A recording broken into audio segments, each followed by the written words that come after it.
तुमच्याही निंबूच्या बागेत नवीन पानं वाकडी पडत आहेत का? तर हा व्हिडिओ तुमच्यासाठी. तर नमस्कार, मी हेमंत महाजन, सिद्धीसूत्र ऑफिशियल चॅनल आपल्या सगळ्यांचं स्वागत करतो. आज आपण एक महत्वपूर्ण मुद्दा घेऊन आलेलो आहोत मित्रांनो.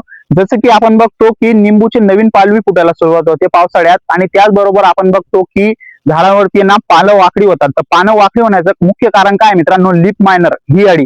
लीफ मायनर ही अळी काय करते, जर पाण्याच्या आत शिरांमध्ये घुसून तिथला रस घेत असते, आणि त्यामुळे आपली पानं वाकडी होतात. आणि त्याचबरोबर आपल्याला जो फुलोरा धरलेला असतो त्याच्यावरती परिणाम होतो आणि पुढच्या मालावर पण परिणाम होतो. तर मित्रांनो, हा मुद्दा आज आपण घेणार आहोत की कशा प्रकारे त्याची नियोजन करायचं आणि कशा प्रकारे त्याचं व्यवस्थापन करायचं मित्रांनो. तर आता आपण बघूया की ही अळी कशी व्यवस्थापन करायची. तर मित्रांनो, यासाठी आपल्याला काय फवारायचं आहे? ॲबॅमेक्टिन. ॲबॅमेक्टिन हे कंटेन आहे मित्रांनो, इन्सेक्टिसाइड आहे. तर ते आपल्याला, जसं की आपलं ग्रोटेकचं मिजो, त्याचबरोबर अनेक असे प्रोडक्ट आहेत मित्रांनो, मी तुम्हाला तसं डिस्क्रिप्शन मध्ये देऊन देईल नावं. तर त्याप्रमाणे आपल्याला ना त्याची फवारणी घ्यायची मित्रांनो. फक्त जास्त नाही, फक्त 10 ml पर 20 लिटर पंपाला घ्यायची मित्रांनो. त्याचबरोबर जास्त प्रादुर्भाव असेल तर 15 ml घ्या तुम्ही. तर मित्रांनो, हे ॲबॅमेक्टिन इन्सेक्टिसाइड इतकं महत्वाचं आहे. तर हे काय काम करतं आपण ते पहिले बघूया, कारण की हे माहिती करण्याचं काम सुद्धा तुमचं आहे मित्रांनो. कारण की तुम्हाला माहिती पाहिजे की इन्सेक्टिसाइड काय काम करतं. त्यामुळे तुम्ही स्वतः कृषी केंद्रावर स्वतः एक प्रोडक्टचं नाव सांगून तुम्ही घेऊ शकता मित्रांनो, कोणाचाही सल्ला न घेता. तर त्यासाठी तुम्हाला सांगतोय की ॲबॅमेक्टिनचं काम काय असतं. हे ना सिस्टमॅटिक आहे आणि एक कॉन्टॅक्ट, म्हणजे ते काय करतं, जेव्हा पानावरती पडतं ते ट्रान्सपरंट आहे, म्हणजे वरती पानावरती पडलं ते खालीपर्यंत जातं. त्याचबरोबर जर ती अळीने रस शोषला तर ती अळीचे स्टमक म्हणजे पॉइझन तयार होतो, आणि त्याबरोबर ती अळी खाणं बंद करते. त्याचबरोबर जर संपर्कात आली फवारणीच्या तर तिची नर्वस सिस्टीमवर परिणाम होतो. तर त्यामुळे ती तिथंच मंदवते आणि 2-4 दिवसात मरण पावते. तर हिचा असा रिझल्ट आहे मित्रांनो. आणि त्याचबरोबर तुम्ही तुमचा निंबूचा बाग वाचवू शकता.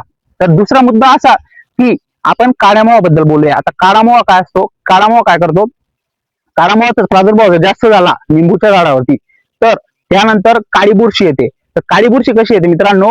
जेव्हा काळामोहा हा ते पानांचे रस असतो, त्याचबरोबर त्यांना तो काय करतो, एक चिकट द्रव टाकतो पानांवरती. तर चिकट द्रव थोडा गोड असतो, तर तो गोड असल्यामुळे त्यावरती बुरशी बसते आणि ती काळी कलरची बुरशी असते आणि ती पान पूर्ण काळं करते. त्याचबरोबर ती हळूहळू आपल्या फळांवर सुद्धा जात असते. त्याचबरोबर आपण बघितलं असेल की लिंबूवरती काळ्या कलरची बुरशी येत असते, त्याचबरोबर पालांवरती. तर विषय असा असतो मित्रांनो, जर आपण वेळेत आपले काळ्यामोळाचं जर नियंत्रण नाही केलं तर हे परिणाम जास्त वाढू शकतात. मग त्यानंतर काही पण तुम्ही स्प्रे केला तर फरक पडत नाही. तर त्याआधी आपण प्रिकॉशन्स पाळले पाहिजे मित्रांनो. तर आता जसं आपण अळीसाठी स्प्रे घेतोय, त्याचबरोबर तुम्ही मोहासाठी पण स्प्रे घ्या. तर मोहासाठी तुम्हाला ऍसिडमायप्रिड घ्या तुम्ही. जसं की ऍसिडमायप्रिड घ्या, तुम्हाला त्याचे पण तुम्हाला चांगले चांगले ब्रँड टाकून देईल मी डिस्क्रिप्शन मध्ये, ते बघून घ्या आणि प्रमाण पण टाकून देईल. तर मित्रांनो, ते घ्यायचंय तुम्हाला, हे दोघी घ्यायचे. त्या दोघींचा फरक असा आहे की हे मोहावर काम करेल आणि एक अळींवर काम करेल, आणि तुमचं झाड सुरक्षित राहील मित्रांनो. आणि विशेष म्हणजे एक महत्वाची टीप आहे मित्रांनो, जर जास्त फुलोरा असेल झाडाला तर सहसा करून ही फवारणी टाळा. पण जर तुम्हाला जास्त प्रादुर्भाव दिसत असेल तर संध्याकाळच्या वेळेस ही फवारणी करा मित्रांनो. कारण असं आहे की कारण की फुलोरा धरलेला असतो आणि मधमाशांचं आहे ना परागीकरण चालू असतं. तर मधमाशांच्या परागीकरणामुळे ते जेव्हा ते फुलावरती बसतात आणि जर हे ॲबॅमेक्टिन जमालेलं राहतं तर मधमाशींवर परिणाम होतो. आणि त्याचबरोबर मधमाशींवर जर परिणाम झाला तर आपल्या मालावरती सुद्धा मालधरण जी सिस्टीम आहे आपली झाडाची ती व्यवस्थित राहत नाही आणि पुढे माल कमी भेटतो. तर त्यामुळे मित्रांनो, जर इसेन्शियल असेल म्हणजे गरजेचंच असेल तरच फवारणी करा, आणि जर करायचीच असेल तर संध्याकाळी करा.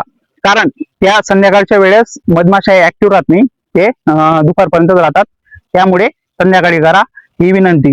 तर मित्रांनो, हा व्हिडिओ तुम्हाला आवडला असेल तर लाईक करा, शेअर करा, सबस्क्राईब करा आणि आपल्या गरजू शेतकरी मित्रांना शेअर करायला विसरू नका. धन्यवाद.